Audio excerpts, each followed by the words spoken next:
ಗೃಹಜ್ಯೋತಿ ಯೋಜನೆಯ ಫಲಾನುಭವಿಗಳಿಗೆ ಬೆಸ್ಕಾಂ ಮಹತ್ವದ ಮಾಹಿತಿಯನ್ನ ಕೊಟ್ಟಿದೆ. ಯೋಜನೆ ಪರಿಶೀಲನೆ ಹಿನ್ನೆಲೆ ಜುಲೈ ತಿಂಗಳಲ್ಲಿ ಮನೆಗಳಿಗೆ ನೈಜ ಮೀಟರ್ ರೀಡಿಂಗ್ ಆಧಾರಿತ ವಿದ್ಯುತ್ ಬಿಲ್ ಬರೋದಿಲ್ಲ.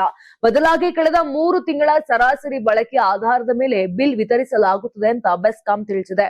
ಇನ್ನು ಮನೆ ಮನೆಗೆ ಮೀಟರ್ ರೀಡರ್ ಗಳನ್ನ ಪರಿಶೀಲನೆಗಾಗಿ ನಿಯೋಜಿಸುವುದರಿಂದ ಜುಲೈನಲ್ಲಿ ಸರಾಸರಿ ಬಿಲ್ಲಿಂಗ್ ವ್ಯವಸ್ಥೆ ಜಾರಿಯಲ್ಲಿರಲಿದೆ. ಇನ್ನು ಬಿಲ್ಗಳನ್ನ SMS ಹಾಗೂ ಇಮೇಲ್ ಮೂಲಕ ರವಾನಿಸಲಾಗುತ್ತದೆ.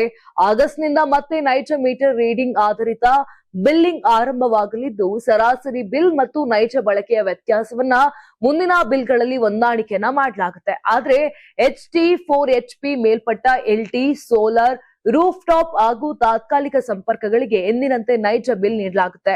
ಇದೇ ವೇಳೆ ಗೃಹಜ್ಯೋತಿ ಯೋಜನೆಗೆ ಸಂಬಂಧಪಟ್ಟಂತೆ ಬಾಡಿಗೆದಾರರು ಆತಂಕ ಪಡೋ ಅಗತ್ಯ ಇರೋದಿಲ್ಲ ಅಂತ ಬೆಸ್ಕಾಂ ಸ್ಪಷ್ಟಪಡಿಸಿದೆ.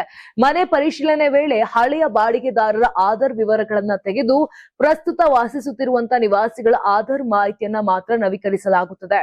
ಇದರಿಂದ ಯೋಜನೆಯ ಸೌಲಭ್ಯ ಮುಂದುವರಿಯಲಿದೆ ಅಂತ ತಿಳಿಸಿದೆ.